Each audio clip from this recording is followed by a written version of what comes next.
স্কটল্যান্ডের এডিনবার্গে BCB president হিসেবে নিজের প্রথম আইসিসি মিটিংয়েই সব আলো কেড়ে নিয়েছেন তামিম ইকবাল।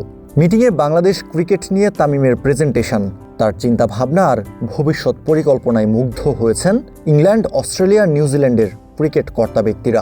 2026 টি-20 বিশ্বকাপ না খেলায় 50 কোটি টাকা পেনাল্টি দিতে হতো বাংলাদেশকে। আইসিসির কাছে 50 কোটি টাকা ক্ষতিপূরণ দাবি করেছিল বিশ্বকাপের ডিজিটাল পার্টনাররা। এ ব্যাপারেও বাংলাদেশ এবং বিসিবির তৎকালীন এবং বর্তমান অবস্থান তুলে ধরেছেন তামিম। আইসিসির পাশাপাশি বাকি সদস্য দেশগুলোর প্রতিনিধিদেরও কনভিন্স করেছেন যেন সরাসরি এই ক্ষতিপূরণ দিতে না হয় বিসিবিকে। আইসিসিও রাজি হয়েছে 50 কোটি টাকা পেনাল্টি অন্য কোনো উপায়ে অ্যাকোমোডেট করার। ক্রিক ফ্রেন্সিকে এই তথ্যগুলো নিশ্চিত করেছেন বিসিবি পরিচালক এবং টুর্নামেন্ট কমিটির চেয়ারম্যান সিরাজউদ্দিন মোহাম্মদ আলমগীর।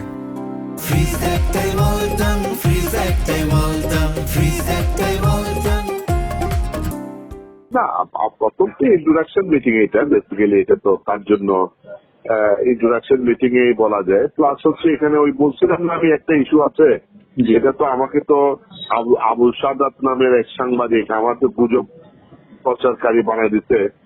তো ওইটা ইস্যুটা করে ছিল যে আমাদের ক্ষতিপূরণ যেটা দাবি করছিল, হ্যাঁ, যে দুইটা দেশ তো এটা সমর্থন করছে। তো ওটা ইস্যুটা ছিল, ওটা নিয়ে তো কথা হয়েছে এবং এটা মোটামুটি সবাইকে সে কনভিন্স করছে এবং এটা মোটামুটি এগ্রিড যে এই পেনাল্টিটা আমাদের কাছ থেকে অন্যভাবে অ্যাকোমোডেট করার করছে, এটা ডিসিশন করছে। মানে এখন এটা ফার্স্ট মিটিং এ এটা উঠছিল, মোটামুটি আগের মিটিংও এটা নিয়ে আলোচনা হয়েছে। এটা যেহেতু তামিম মিটিং এ ছিল, এটা প্রস্তাবন করছে আর কি, প্রেক্ষাপটটা বা আমাদের ফিনান্সিয়াল বা বোর্ড বা আমাদের এই যে ডেভেলপমেন্ট প্রোগ্রাম গুলা কিভাবে ইন্টারাপ্ট হবে, এই যে টাকা পয়সা যদি আমাদের ক্ষতিপূরণ দাবি করে তাহলে আমাদের মানে ক্রিকেটকে কিভাবে বাধাগ্রস্ত হবে, খুব সুন্দর সে কিছু প্রস্তাবনা প্রেজেন্টেশন দিচ্ছে আর কি। কিন্তু এটা ওরা কনভিন্স হয়ে বসছে, ঠিক আছে আমরা এটা অন্যভাবে এটা করবো।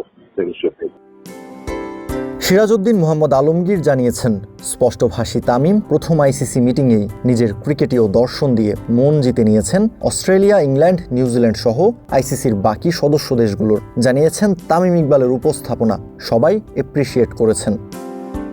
মোটামুটি সবাই তার বক্তব্যে খুব প্রশংসা করছে। আমাকে ওখানে উপস্থিত ছিল একজন, তামিম বলে না এটা, তার টোটাল বক্তব্যটা মানে খুব প্রশংসা করছে। এখানে বিশেষ করে অস্ট্রেলিয়া, ইংল্যান্ড, নিউজিল্যান্ড মানে ক্রিকেটিং যে ইয়েগুলো প্রস্তাবনা বা যে কথাগুলো বলছে এবং বাংলাদেশে যে ক্ষতিপূরণ না দেওয়া মানে দিলে আমাদের কি হবে, এই জিনিসগুলো এত সুন্দর করে উপস্থাপন করছে, সবাই এপ্রিসিয়েট করছে। সিরাজউদ্দিন মোহাম্মদ আলমগীর দাবি করেন, তামিম ইকবালের ক্রিকেটীয় নলেজ আসছে দিনগুলোতে বাংলাদেশকে নানানভাবে উপকৃত করবে, বিশেষ করে বড় টুর্নামেন্ট আয়োজনের ক্ষেত্রে।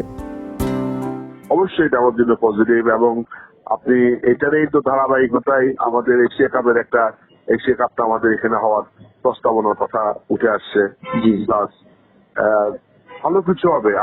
আমি বললাম না, আমি তো কনফিডেন্সটা আমি সবসময় বলি যে আসলে মানে ওর যে কথা বলার বা ওর যে ক্রিকেটিং নলেজ, হ্যাঁ, এটা আইসিসি খুব পজিটিভলি নিবে। শুধু পজিটিভলি না নিবে, এটা বাংলাদেশ ক্রিকেটকে বেনিফিটেড করবে, বিভিন্নভাবে বেনিফিট করে। দেখবেন আপনি এই যে ধরনের বিভিন্ন বড় বড় ইভেন্ট পাওয়া বা সিরিজ গুলাতে আরো আমাদের সুবিধা আদায় করে নেওয়া বা আমাদের এই বিষয়গুলা আমরা আশা করি যে আরো ভালো করতে পারবো। মানে এটা আমি কনফিডেন্ট। তামিম ইকবালের নেতৃত্বাধীন বিসিবির নির্বাচিত কমিটিকে গ্রহণ করবে না আইসিসি। কদিন আগেও এমন গুঞ্জন চাউর ছিল বাজারে, কিন্তু অবশেষে সব গুঞ্জন উড়িয়ে দিয়ে আইসিসি মিটিংয়ে অংশ নিয়েছেন তামিম। আর নিজের প্রথম অ্যাসাইনমেন্টে শুধু পাস মার্ক না, পেয়েছেন লেটার মার্ক।